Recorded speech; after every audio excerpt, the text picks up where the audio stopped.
draugi, novembra mēneša pēdējā sestdiena, rīt jau decembris, rīt jau pirmā advente. Un, kā mēs zinām, ar adventi sākas jauns baznīcas gads. Un parasti aizejot vecajam gadam, sākoties jaunam, mēs kaut ko tā kā vēlamies, tā kā ievēlamies. Bet tas jautājums, kāds iepriekšējais baznīcas gads ir bijis tev? Vai esi apmierināts ar to, kas ir izdarīts, ar to, ko esi darījis saistībās ar garīgām lietām? Vai tomēr dziļi sirdī ir kaut kas tāds, ka varēja laikam būt labāk? Viss varbūt nav tā, kā notika, tā kā gribējās. Un jauns gads, jauns baznīcas sākums, kā es vēlētos, un es patiešām, es no sevis saku, es vēlētos būt jaunajā baznīcas gadā, dievnamā, cik vien bieži tas iespējams.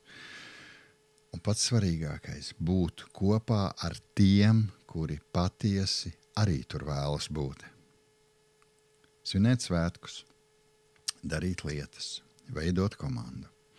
Un jā, pārdomās par to arī šovakar, par mūsu cerību, par mūsu atbildību šajā sestdienas vakarā. Un jā, es mīļie vēlu jums mieru. Mans vārds ir Imants Miezes, es esmu mācītājs Īrijā, kaut kādā ziņā arī Lielbritānijā. Un platforma, kurā mēs esam 316.lv. Un paldies, ka jūs esat. Paldies, ka te viss var notikt. Paldies, ka jūs dalaties. Paldies, ka rakstat komentārus. Turpinat to darīt. Un ko es jums vēlos šodien līdzdalīt? Īstenībā es par to sāku domāt jau ceturtdien. Un ceturtdien bija tāda īpaša diena. Viņa tika atzīmēta pasaulē kā pateicības diena. Esat par to noteikti dzirdējuši. Un lai ieskicētu mazliet kas tad tur notika, un kad pirmie angļi kolonisti ieradās Amerikā, pirmā ziema tur izrādījās īpaši barga, un daudzi tur mira no bada, no slimībām, un tikai pateicoties vietējām indiāņu ciltīm, kuras baroja šos te iebraucējus, tā kolonija izdzīvoja. Un pēc tam, tika rīkot šīs te pateicības pusdienas, kad visi sanāca kopā indiāņi, kopā Baltijā. Un es domāju, laika gaitā jau daudz kas ir aizmirsies un daudz kas ir pārveidojies, ieņēmis citas formas, bet tas, ka ir drauga plecs, tas, ka ir atbalsts šodien arī mūsu dzīvē, tas visos laikos ir bijis ar tādu labu pievienoto vērtību. Un šodien pateicības dienai, vismaz tādā manā izpratnē, ir tāda ģimenes kopīgas veicināšana. Un es domāju, cik liela loma pasaulē tomēr ir ģimenei, bet ģimenei, kura vēlas būt draudzē, vēlas būt dievnamā, kur ir tā pareizā kārtība, kur tas, kas ir lielāks, spēcīgāks, pieaugušāks, tas palīdz mazākajam, nespēcīgākajam, kur notiek kalpošana, un varbūt ne tā latviskajā nozīmē, kur kalps bija pilnīgi nulle, un kalps ir darba rīks, bet kalpošana ar pavisam citu nozīmi, ar to savu vērtību, ar to, kur savu atrasto un īpašo dāvanu likšanu lietā, lai padarītu gaišāk to pasaules daļu, kurā katrs mēs esam, lai pateiktos Dievam, lai darītu kādas lietas. Un es patiešām, mīļie, apņemos lūgt Dievu, lai viņš patiešām uzrunā tās ģimenes, kuras patiesi vēlas nākt kopā dievnamā, draudzē. Jā, šeit Īrijā, kurā Dievs man ļāvis būt. Jā, mana sirds, protams, ir ar Lielbritāniju arī. Tur man daudz draugu, Skotijā, Genzijā, Un tur ir vajadzīgs Kristus draudzes. Tādas, kur pirmajā vietā ir Kristus. Tādas draudzes, kur tiek izmainītas cilvēku dzīves. Jā, piekrītu, zinu, daudzi no latviešiem integrējas vietējās angliski runājošās draudzēs, bet tādu cilvēku nav daudz. Tādu cilvēku patiešām nav daudz. Bet tomēr es domāju, ka visā pasaulē pieaug to cilvēku skaits, kurus var nosaukt par neko konkrētu. Jā, viņi tic Dievam, viņi zina kaut ko par Kristu, viņi neiet uz baznīcu, neiet uz draudzi, jo svarīgāk par to reizēm ir kādas citas lietas. Un tad reizēm arī nav jābrīnās, ka viss iet uz leju. Viņi saka, es jau ticu Dievam. Nevajag man to draudzi un baznīcu, es pats un dzīve rulē uz leju. Vai cilvēks spēj izdzīvot ikdienā tādu garīgi līdzsvarotu dzīvi, esot individuālists? Katrs varam sev atbildēt. Un man lūkšana patiešām par maniem draugiem un par maniem paziņām īpaši, par mūsu draudzes cilvēkiem, tā lūkšana, lai mēs kopā varētu smelties spēkus tad, kad mēs esam, tad, kad sanākam kopā, kad mūsu izvēle ir būt draudzē, būt dievnamā, nevis tāpēc, ka citu nav ko darīt, bet tāpēc, ka ir kādas prioritātes. Protams, ir kori, deju, kopas, teātris, vēl un vēl ceļojam, bet jautājums ir par pamatu, uz kura stāv cilvēks. Jautājums ir par to pamatu, par tām prioritātēm, kurām ir mūžības vērtība. Un ne baiļu dēļ, ne reliģijas dēļ, bet tas, ka ir attiecības ar to mūžīgo, to, kas augšā. Tādēļ Kristus izveidoja savu draudzi.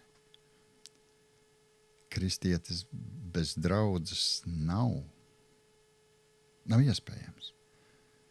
Jā, mīts par to, ka kristietis var iztikt bez lokālās draudzes.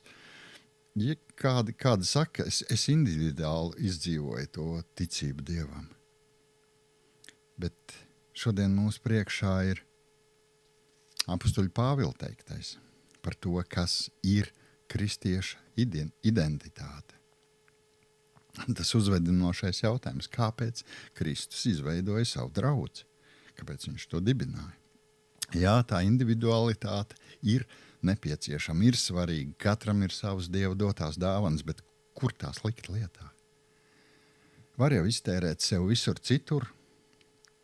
Ir tik daudz ko darīt. Kādā brīdī tu attopies, ka kaut kas nav. Es atceros to mirkli, kad es izšķīros, kad es teicu Dievam, jā, man nekad tas nav bijis jānožēlo. Mēs zinām, ja tu esi draudzes loceklis, tas nozīmē, ka mēs esam kaut kādā mērā savienoti visi kopā un ar to, kas tur augšā. Un pirmajām draudzēm, kas ir aprakstīts apustuļu darbos, tur bija pašsaprotami, tad, kad tu teici jā Dievam, kad tu izvēlējies šo gaismu, šo te sapratnes ceļu, kad teici jā vārdu, tad tu esi draudzē, tu nāc, tu esi kopā lokāli, tu kalpo, tu saņem, tu dod. Un es nezinu, domājot par kādiem mūsu draudzes cilvēkiem, ka varbūt draudzes sarakstos cilvēki ir vienkārši daži, tāpēc, ka vajadzēja, nezinu, mamma teica, gribu nokristīties, ka vajag nokristīties, gribu laulāties, jāiet par krustvecākiem. Un iespējams skaidri pat nav zināms, Dievs, Kristus, kāpēc? Kristus izveidoja savu draudzi.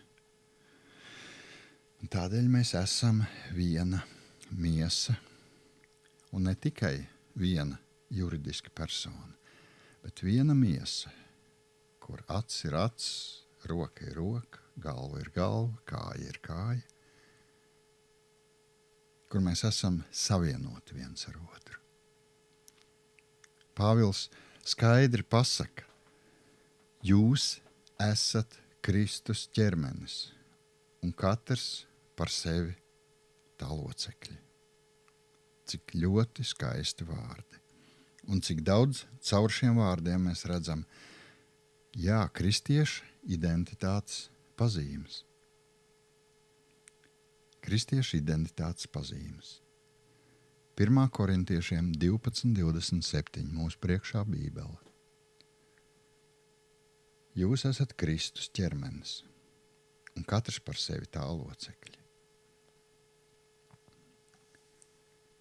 Draudze ir primāri tā vieta, kur tu ej un kalpo ar savām dāvanām. Un tu to dari tāpēc, ka esi daļa no Kristus miesas. Un tas lielais jautājums, esi vai neesi?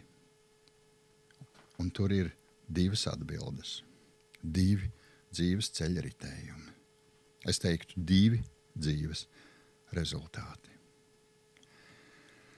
Un šodien 1. adventē es patiešām lūdzu ikvienu draudzes locekli padomāt par savu atbildību tā priekšā, kurš ir izveidojis draudzi. Nākt, meklēt, pielietot savas kalpošanas spējas, iekļauties, veidot komandu, būt noderīgam kā loceklim.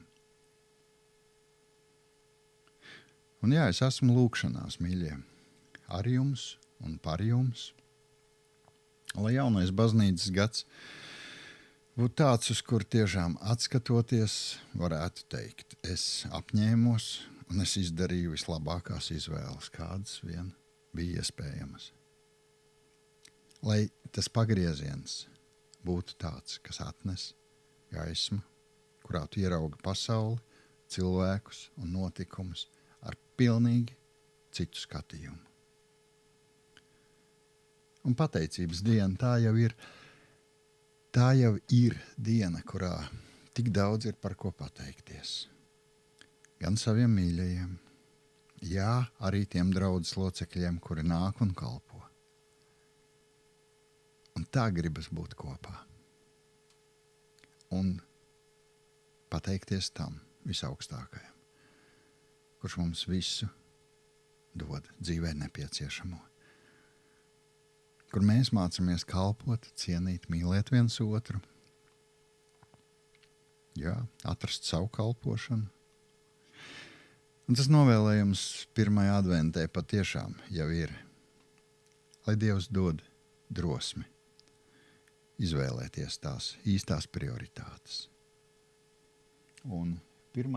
adventē, kur deg mūsu svece, es patiešām to novēlu katram mūsu draudzes loceklim.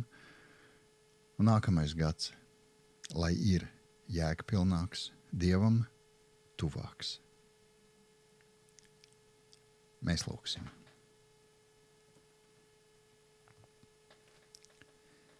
Mūžīgais Dievs, mēs nākam ar pateicību Tavā priekšā. Un mēs pateicamies par šiem pārdomu mirkļiem. Es pateicos, paldies Tev, ka Tu runā uz manu sirdi. Paldies, ka man nav vienalga, kas notiek ar maniem mīļajiem, kas notiek ar manu ģimeni, kas notiek ar maniem draugiem. Paldies, ka man nav vienalga, kas notiek ar draudzi. Tēvs, lai arī es saprotu, ka apkārt ir apjukums. Un skaidri redzams, ka piepildās tas, ko Tu esi teicis, ka mīlestība ies mazumā, ka tā pie daudziem izdzisīs. Mēs to šodien patiešām piedzīvojam. Tik daudziem sāp, tik daudziem dzīve neiet, tik daudzi ir apjukumā. Stresā, depresijās, Tēvs. Bet ja Tu šajā brīdī kādu uzrunā, glābi, izrauj no vienaldzības, izrauj no pelēcības, izrauj no no tā individuālisma, jā. Kristu, tu savus bērnus esi izpircis, par to tu esi samaksājis ar savām asinīm, tu izcieti tādas lielas sāpes.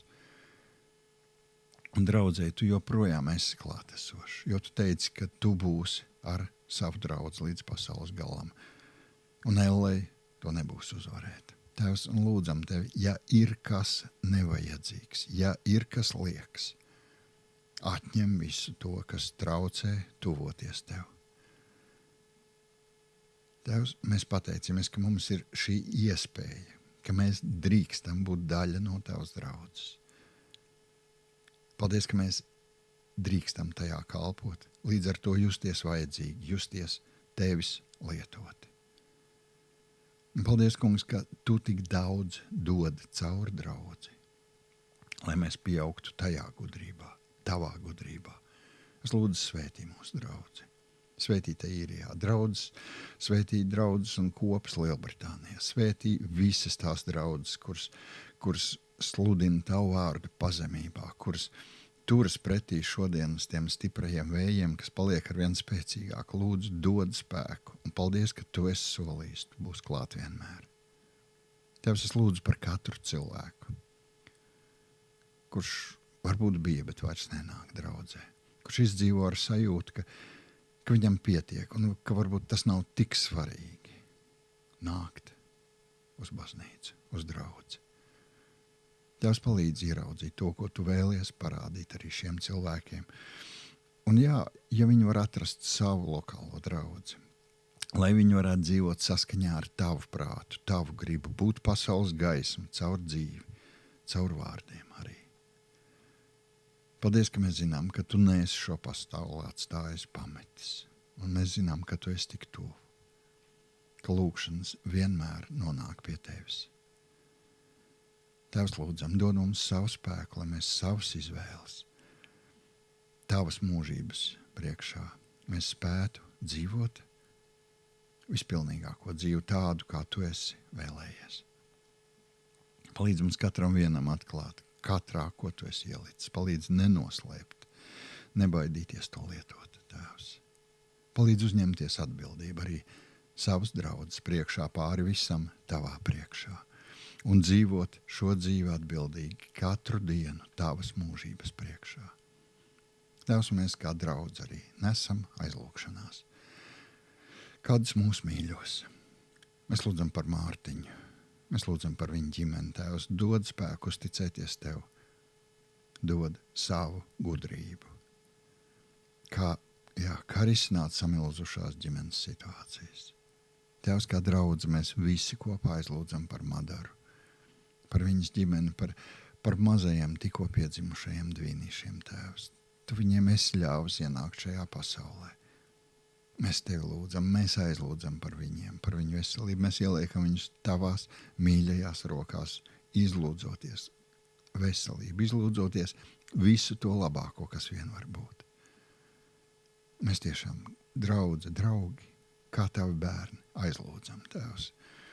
Dod spēku Madarai, dod spēku ģimenei, samīļo, kungs. Un lai mazajiem viss notiek vislabākajā iespējamā veidā. Un par ikvienu mūsu mīļo, kam sāpes, kam ciešanas, kam nedrošība, kas ir stresā un neziņā, Tēvs, atklājies savā spēkā, atklājies, runā, uzrunā ikvienu viņam saprotamā valodā. Liekam sevi, Tēvs, tavās rokās. Tavās rokās liekam visus mīļos, kas mums ir dārgi. Tos, kuru vārdi patiešām deg mūsu sirdīs. Un klusajā lūkšanā pie tevis dodas mūsu lūkšanas, mūsu mīļo cilvēku vārdi, izlūdzoties tavu sargāšanu, tavu svētību. Mēs tevi lūdzam.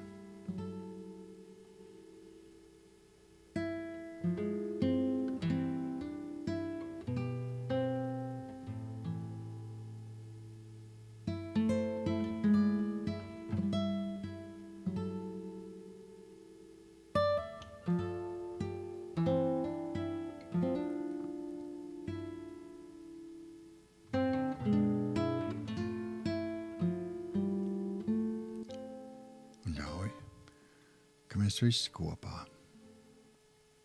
gaidot Ziemassvētkus, Tava dēla atnākšanu, kopā svinot adventi,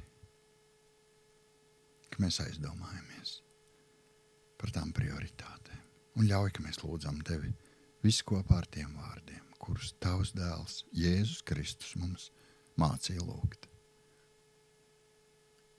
Mūsu Tēvs debesīs, svētīts, lai top Tavs vārds, lai nāk Tava valstība, Tavs prāts, lai notiek, kā debesīs, tā arī virs zemes. Mūsu dienascho maizi dod mums šodien, un piedod mums mūsu parādus, kā arī mēs piedodam saviem parādniekiem. Un neieved mūsu kārdināšanā, bet atpestī mūs no ļauna, jo Tev pieder valstība, spēks un gods mūžīgi mūžos. Āmen.